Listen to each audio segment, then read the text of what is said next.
উঠিয়া কয়, ও যাত্রী ভাইরা, তোমরা চট্টগ্রাম যাও, সিলেট যাও, বরিশাল যাও, আমি অন্ধ মানুষ, তোমরা আসমান দেখো, জমিন দেখো, মানুষ দেখো, আমি কিছুই দেখতে পারি না। আমারে আল্লাহ অন্ধ বানাইছে, আমি বুঝি চোখের কত বড় মূল্য। আমারে তোমাদের দয়া হলে একটু যাত্রা পথে আমারে 2-1 টাকা দাও। তোমরা যদি আমারে 2-1 টাকা দাও, আমি এই টাকা নিয়ে সন্ধ্যাবেলা কিছু ডাল চাল নিয়ে ঘরে যাব। আমার ঘরে স্ত্রী আছে, আমার 2টা সন্তান আছে, ওদের পেটে ক্ষুধা, খানা পায় না সারাদিন। আমি তোমাদের টাকা নিয়ে ডাল ভাত দিব আমার বাচ্চাগুলো রে। যখন সন্ধ্যাবেলা ভিক্ষার টাকা নিয়ে কিছু সদয় করে দোকান থেকে ঘরে যাই, আমার বাচ্চা 2টা ঘর থেকে দৌড়াইয়া বের হয়ে আসে। আইসা 2টা বাচ্চা 2 দিক দিয়ে আমাকে আঞ্জা করে ধরে, কয়, আব্বু মজা দাও, মজা দাও। আমি অন্ধ মানুষ, 2 পকেট থেকে 2টা চকলেট বের করে আমার সন্তানের হাতে 2টা দিয়ে দেই। সন্তান 2টা 2 দিক দিয়া গলা জড়ায় কয়, চুমা খায় আর কয়, আব্বু তুমি কত ভালো, তুমি কত সুন্দর। আমি বাচ্চা 2টোরে কোলে জড়ায় কান্না করি আর বলি, ও মালিক, আমার সন্তানগুলো আমারে দেখে আর বলে আমি নাকি অনেক সুন্দর, কিন্তু আজও পর্যন্ত আমি দেখতে পারলাম না আমার কলিজার সন্তানগুলো কত সুন্দর। তুমি আমারে অন্ধ বানাইছো। এ যুবকেরা, দুনিয়াতে ভালো হইয়া আসছে, কিন্তু অনেক মানুষ অসুস্থ হইয়া অন্ধ হয়ে গেছে। তোর অন্তরে কি ভয় লাগে না? আল্লাহ যদি তোর চোখের পাওয়ার নিয়ে যায়, জীবনে কোনো ডাক্তার আর পাওয়ার ফিরায় দিতে পারবে না। আজকে গুনাহ করতে করতে তোর চেহারাটা আয়নার কাছে নিয়ে দেখ, তোর চেহারার মধ্যে কোনো লাবণ্যতা নাই, কোনো উজ্জ্বলতা নাই। এই পর্দার আড়ালের আম্মা জানেরা, মাওলার নিয়ামতের শুকর আদায় করি ওরে মা। ভালো স্বামী যদি পাও, তোমার নিয়ামত। কত মা বিয়ার 10 বছর হলো সন্তান পায় না, কত তাবিজ তদবিরের জন্য দৌড়ায়। এরে আম্মা জান, সন্তান পাইয়া যদি মানুষ বানাইতে না পারেন, কপাল বড় খারাপ। এরে মা, মদিনার নবী আপনাদের কত মর্যাদা দান করেছেন। একটা পুরুষের জন্য নেককারিনী মহিলা বড় নেয়ামত, একজন নারীর জন্য নেককার স্বামী বড় নেয়ামত, মা বাবার জন্য নেককার সন্তান বড় নেয়ামত। দুনিয়াতেও বাদশা, পরকালেও বাদশা। এরে আম্মা জান, আপনারা নবীদের মা, সাহাবায়ে কেরামের মা, আউলিয়ায়ে কেরামের মা, আপনারা খাজা মুঈনুদ্দিনের মা, দুনিয়ার বড় বড় বড় বড় আদর্শ সন্তানের মা। আপনাদের এত দাম। আয়েশা রাদিয়াল্লাহু আনহার মতো নারী, আপনারা খাদিজা রাদিয়াল্লাহু আনহার মতো নারী, আপনারা ফাতেমা রাদিয়াল্লাহু আনহার মতো নারী। ও আম্মা জান, ইমাম গজালি রহমাতুল্লাহি আলাইহি বলেন, সন্তানের জন্য প্রত্যেক ঘরের মা হলো প্রাথমিক শিক্ষিকা।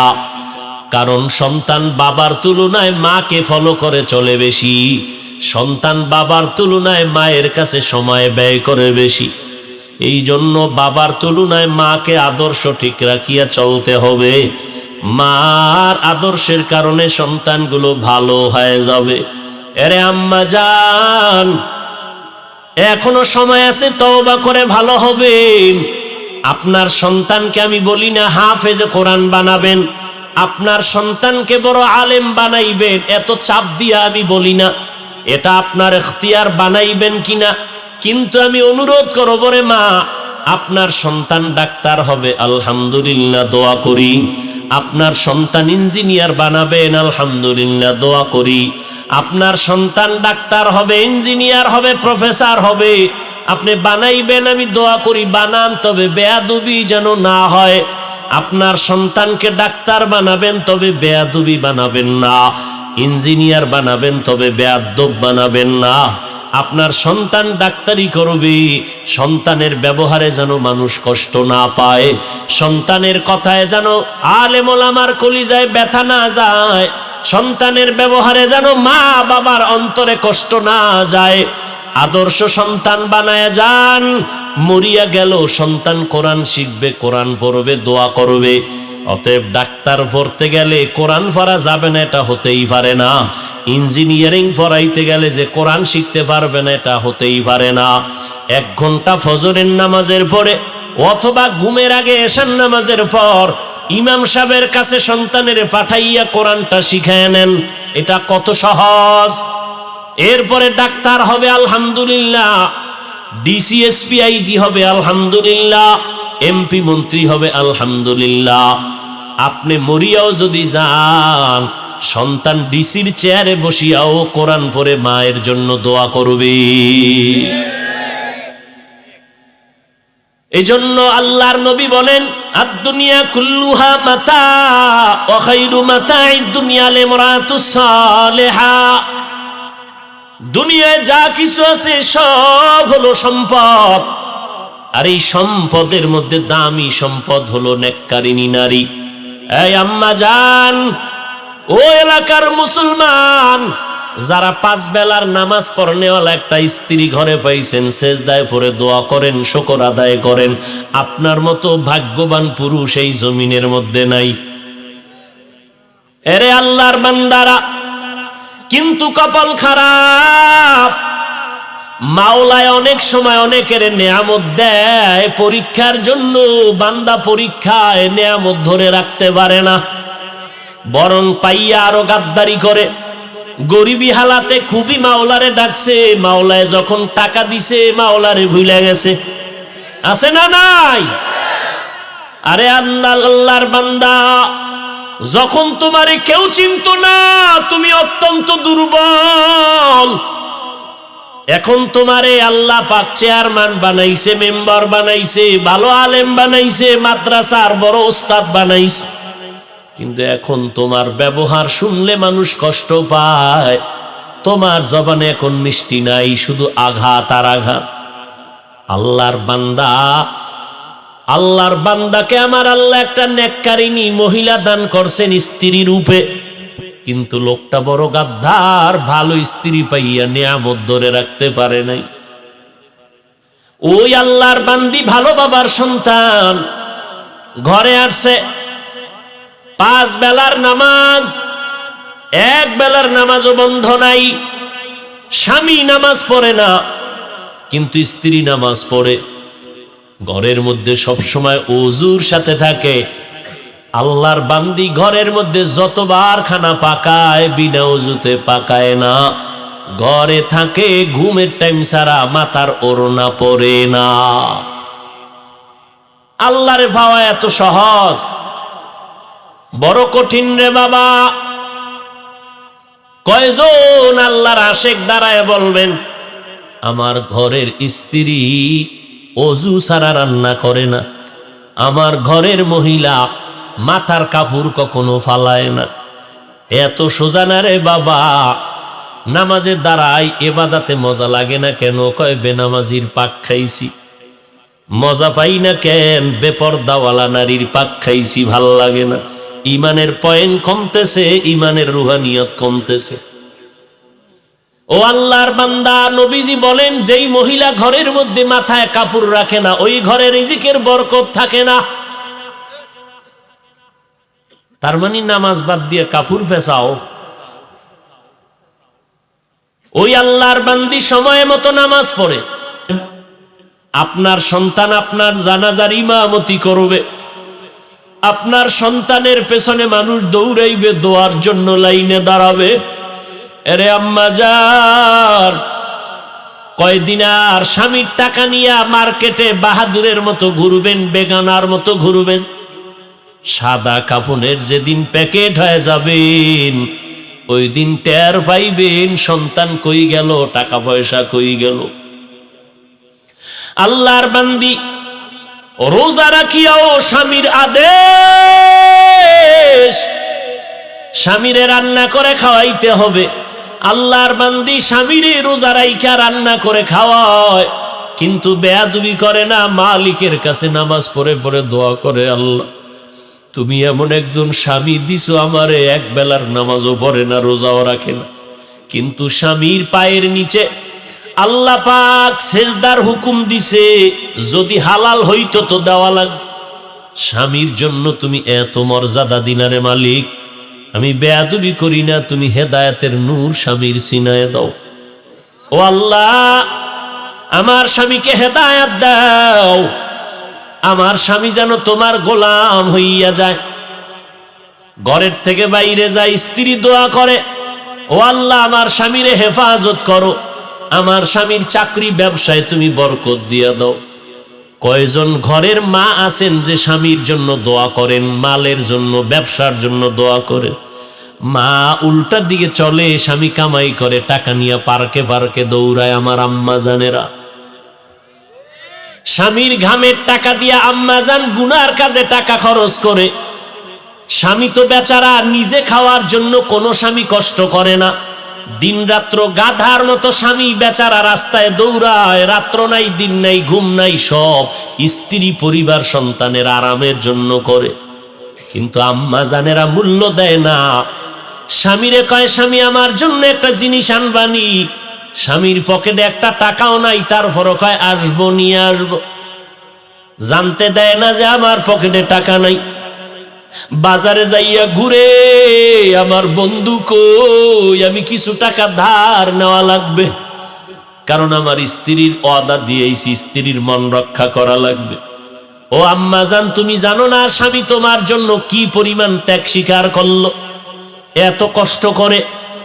আল্লাহর বান্দা বন্ধুর কাছে টেলিফোন করলো, 1000 টাকা দাও, টাকা নাই। এভাবে কয়েকজনের কাছে ঘুরে ঘুরে অল্প টাকা নিয়ে স্ত্রীর জিনিসটা নিয়ে আসছে, নিয়ে স্ত্রীর হাতে দিছে। স্ত্রী খুশি, স্বামী বেচারা টেনশন, আমি ধার করা টাকা কেমনে দিব। ওয়াদা দেওয়া আছে 5 দিন পরে দেওয়া লাগবে। ঠিক ওয়াদার দিন পাওনা দাঁড়ায়, কয় বন্ধু টাকা দে। কয় ভাই একটা দিন সময় দাও, গালাগালি শুরু করছে। স্ত্রী শুনে কয় কি ব্যাপার, লোকটা গালি দেয় কেন? কয় টাকা ধার আনছি। কেন? কয় আমার একটা কাজে আনছিলাম। তো কয় না, তোমার মন রক্ষা করার জন্য আনছিলাম। এরে আম্মা জান, ওই আল্লাহর বান্দি, এত বড় নামাজি বান্দি, স্বামীর জন্য দোয়া করে, আল্লাহ ব্যবসায় বরকত দাও। কিন্তু অকৃতজ্ঞ বেঈমান একটা নেককারিনী স্ত্রী পাইয়া শুকর আদায় করলো না, কপাল বড় খারাপ। মাওলায় দিছিলেন দয়া কইরা একটা ভালো মহিলা, কিন্তু ধইরা রাখতে পারে নাই নিমক হারামে। নবীজি বলেন, দুনিয়ার সব লোভ হলো ধ্বংসের কারণ। নমরুদ ধ্বংস হওয়ার পেছনে দুনিয়ার লোভ, ক্ষমতার লোভ। ফেরাউন ধ্বংস হওয়ার পেছনে ক্ষমতার লোভ। কারুন ধ্বংস হওয়ার পেছনে সম্পদের লোভ। এরকম ক্ষমতার লোভে পড়ে কত মানুষ ধ্বংসের পথে চলে যায়। টাকার লোভে পড়ে মানুষ ধ্বংস হয়ে যায়। যৌবনের লোভে পড়ে নামাজ নাই, রোজা নাই, তেলাওয়াত নাই। আল্লাহর নবী বলেন, সাবধান, দুনিয়ার সবাইকে বেজার করা যাবে, আমার আল্লাহকে অসন্তুষ্ট করা যাবে না। আল্লাহর হুকুমকে অমান্য করে যারা, এরা সব দুনিয়াদার, স্বার্থপর, লোভী। আর অন্যের হুকুম মানে, নেতার হুকুম, মা বাবার হুকুম। বলে এক কথায় জবাব, দুনিয়ার সবার হুকুম মানা যাবে না আল্লাহকে বেজার করে। হায়াতের মালিককে, রিজিকের মালিককে, ইজ্জতের মালিককে। মানুষ তো এই 3টা জিনিস খুঁজে, এই 3টা চায়। সব দুনিয়াদারেরা এই 3টা চায়। সম্মান চায়, হায়াত চায়, বেশি দিন বাঁচতে চায়, আর ভালো খানা দানা চায়। এই 3টা কার হাতে? জোরে বলো। ইয়া আইয়ুহান নাস আনতুমুল ফুকারাউ ইলাল্লাহ ওয়াল্লাহু হুয়াল গানিয়ুল হামিদ।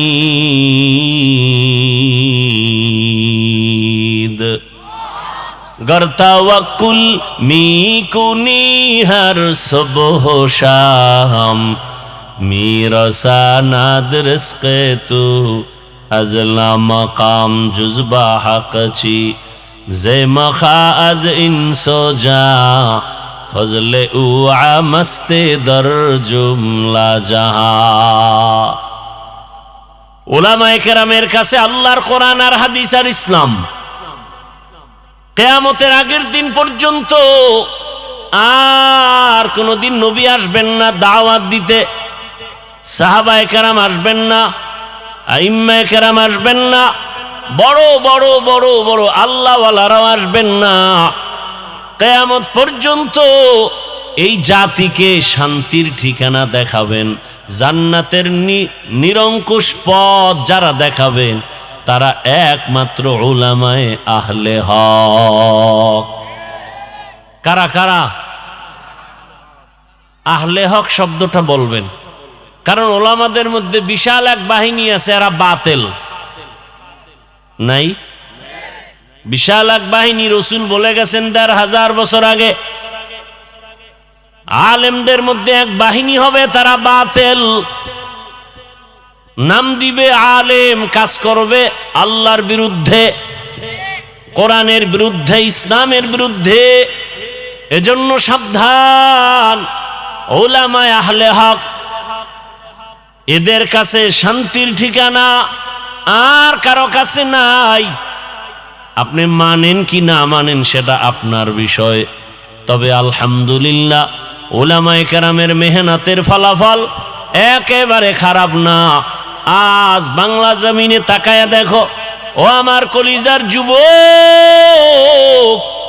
তোমার লাইনের বহু যুবক জেনারেল পড়ুয়া, স্কুল কলেজে পড়িয়াও উলামায়ে কেরামের সোয়াবে নামাজি হয়ে গেছে। আছে না নাই? তোমার কপাল কেন খারাপ? তুমি কেন নামাজ পড়তে পারো না রে বাবা?